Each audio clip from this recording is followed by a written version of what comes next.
Muslims, like Christians and Jews, consider themselves spiritual descendants of Abraham. 1.5 billion people in this world are Muslims.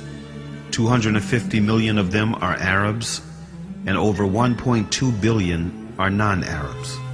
There are Chinese Muslims, European Muslims, American Muslims, Latino Muslims. 1 out of every 5 people in this world is a Muslim, which is enough reason to learn about Islam. It is important to realize that Islam is not just a religion, but it is a complete, comprehensive way of life.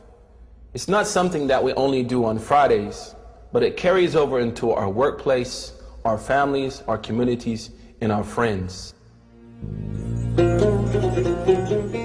Linguistically, in the Arabic language, the word Islam comes from the root word salama. And from this root, you can have 3 different words with 3 different meanings. The first one is submission, the second one is purity, and the third one is peace. Submission, purity, and peace. Surprisingly, the word Islam Islamically carries those 3 meanings. The word Islam Islamically means that if any person fully submits himself or herself to the will of God and worships God purely without any association with God, worships God alone, he or she should live in peace and harmony in this life and in the hereafter. So the word Muslim in the Arabic language doesn't mean literally a follower of Prophet Muhammad. The word Muslim literally means someone who submits to the will of God and worships God alone.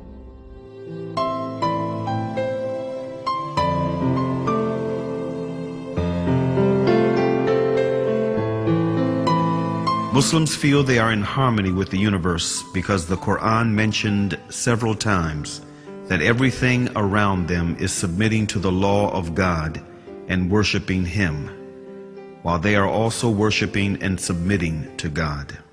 Do you not see that Allah is the one who is praised by all those who are in the heavens and in the earth? The very birds praise Him as they wing their flight. Each one knows its prayers and how to praise Him, and Allah has full knowledge of all their actions. The Quran stresses on the point of living in a worshiping universe, wherein every single being worships God in its own way, which may not be comprehended by man.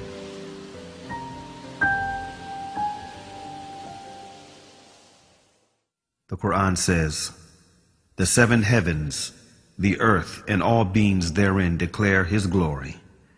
There is not a single thing that glorifies Him with His praise, but you do not comprehend their hymns of His glory."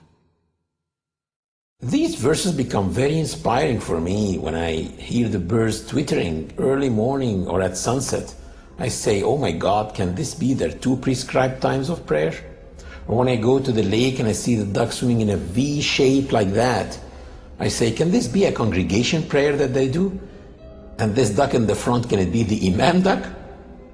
I look at the creation like musicians in a concert. Each one is playing one instrument, but at the end, all of them are contributing to the same tune.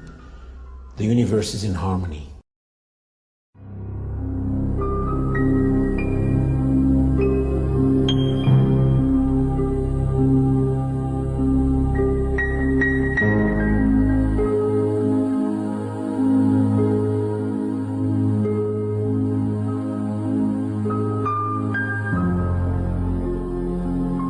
One of the really amazing things about Islam, and what caused me as a young man in North America to accept it as a way of life, is not only does Islam encourage us to accept the existence of our Creator, but also it pushes us to look into His creation, at the variance in colors and languages and cultures, and respect the power of this divine force through His creation. One of the most basic facts in Islam and most important beliefs is that there is a Creator. And one of the ways of recognizing His existence and mightiness is by studying creation. The Creator said to those who believe and those who do not believe in the Quran, "In the creation of the heavens and the earth, and in the alternation of the night and the day, there are signs for people of understanding."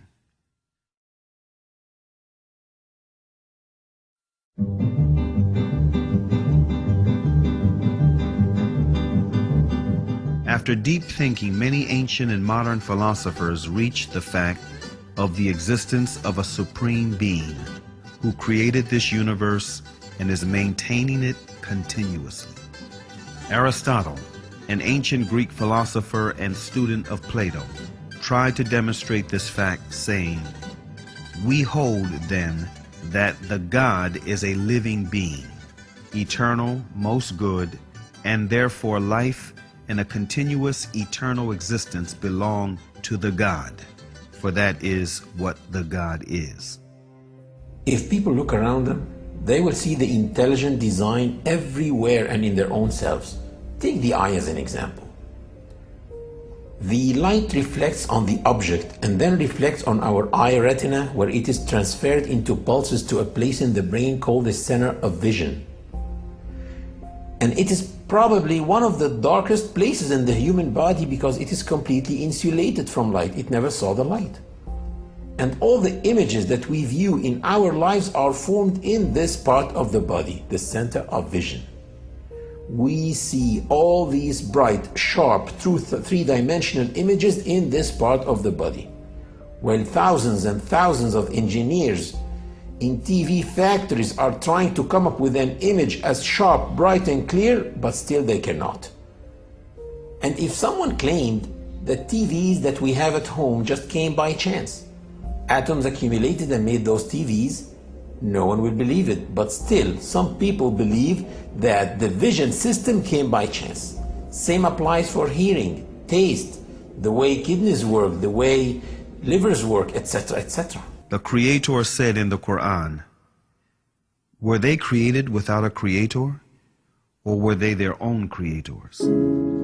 René Descartes, a noted French philosopher and one of the most influential thinkers of modern times, was led to belief in God through doubt.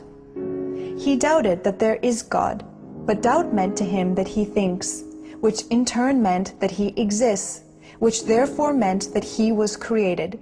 And since he did not create himself, therefore someone else must have created him, and that one should be the source of life. Can I be the author of my being? Or can I conserve myself at the present time? If this would be the case, then the idea of a perfect substance would be caused by my own mind. In order for this to be, I should have to be God Himself. As this, I am clearly not. Infinity is before finitude. Immanuel Kant, one of the most influential thinkers of modern times, who is regarded as the last major philosopher of the Age of Enlightenment, was impressed by all the variations, numerations, and synchronizations in this world that make the existence of an omnipotent supreme being a fact. This present world presents to us so immeasurable a stage of variety, order, fitness, and beauty. Whether we follow it up in the infinity of space or in its unlimited division, that even with the little knowledge which our poor understanding has been able to gather, all language, with regard to so many inconceivable wonders, loses its vigor, all the numbers their power of measuring, and all our thoughts their necessary determinations, so that our judgment of the whole is lost in a speechless but all the more eloquent astonishment.